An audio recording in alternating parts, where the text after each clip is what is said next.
A border wall is especially shocking given the repetitive drumbeat.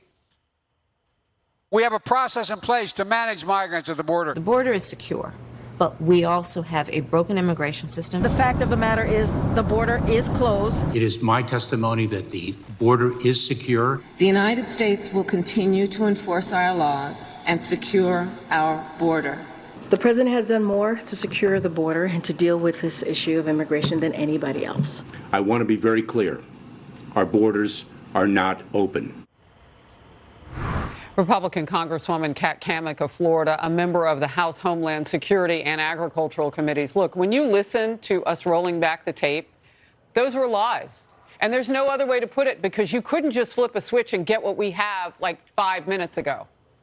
No, Harris, it's good to see you. And no, that is absolutely a lie. For the last 3 years, we have seen Biden and all of his administration officials tout the line that the border is secure. I've been there myself 9 times, and I have seen the trafficking. I have seen the national security crisis. I have seen the apprehension of international terrorists on the watch list as people are saying, oh, no, it's totally fine. It's not.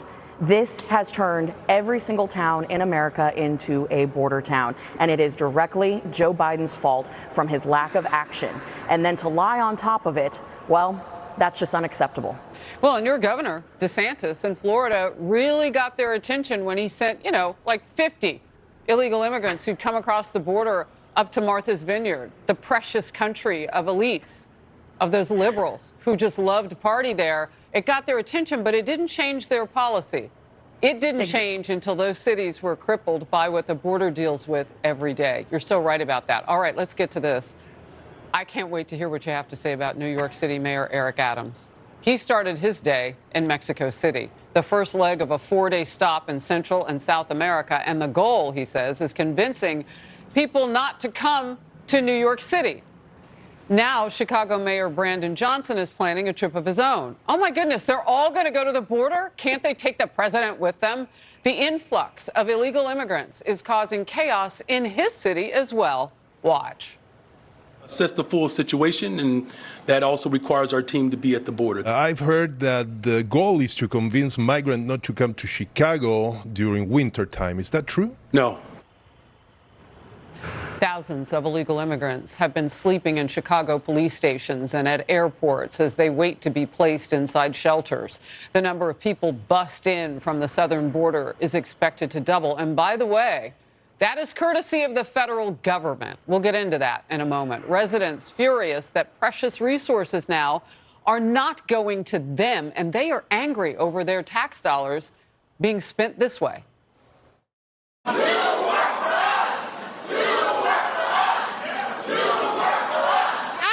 Mayor Brandon Johnson to understand that you're selling us out for people who can't vote for you.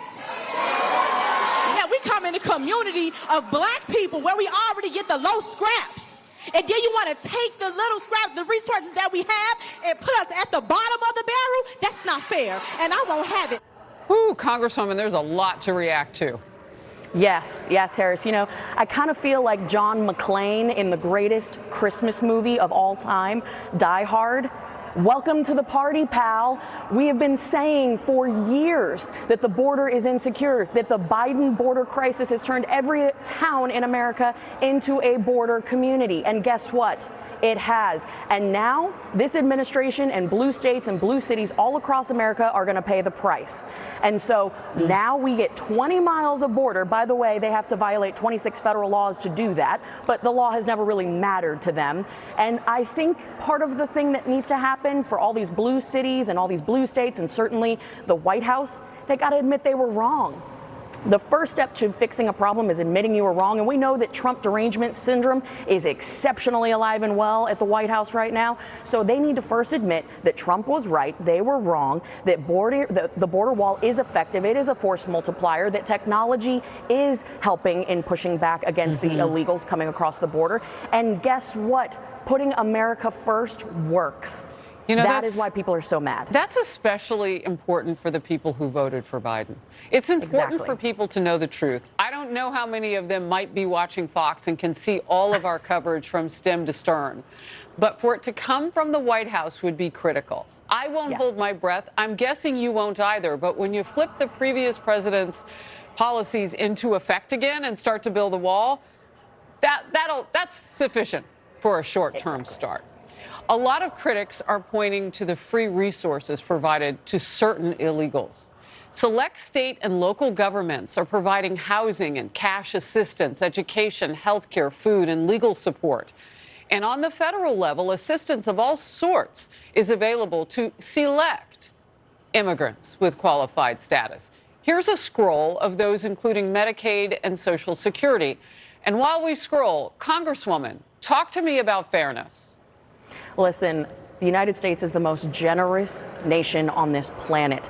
We are the most compassionate people in the world. And I agree that there is absolutely a system in place to help people, but it has been exploited, it has been abused, and now it is broken. And Americans are paying the price. We are being taken advantage of, and that has to change. If you continue to put Americans last, you will have no one to take care of folks who need help. You will not have a system that is well funded to do this. And we have our own people here at home, our veterans who are being pushed out and onto the streets. We have working class families that pay their taxes, that do everything right, and they're being punished by the Biden administration because the Biden administration wants to, and we know this, they want to make sure that you don't have to have an ID to vote and you don't have to be a citizen to vote. And they will do anything to keep power here in this city. They will do anything to maintain control. That is why they want to grow the government. They are entirely reliant on this agenda of dependency and control. And Harris, when you think about it, and you and I have talked about this, when you think about that, all they want to do is keep people dependent on big government programs so that they maintain control, and fixing the problem means that they lose leverage. By persisting the problems, they stay in power. Solutions, they lose leverage. That is why fixing the border is so critical. It's not just national security. It's not just the humanitarian thing to do. It's not just about putting Americans first. It is about breaking the system that is keeping Americans down. It is about breaking the system that is keeping everyone beholden to big government, and the draining of the swamp is absolutely what we need to be focused on. Congresswoman Cammack, thank you very much for being with me in Focus for all of those important reasons. People in the nation's capital are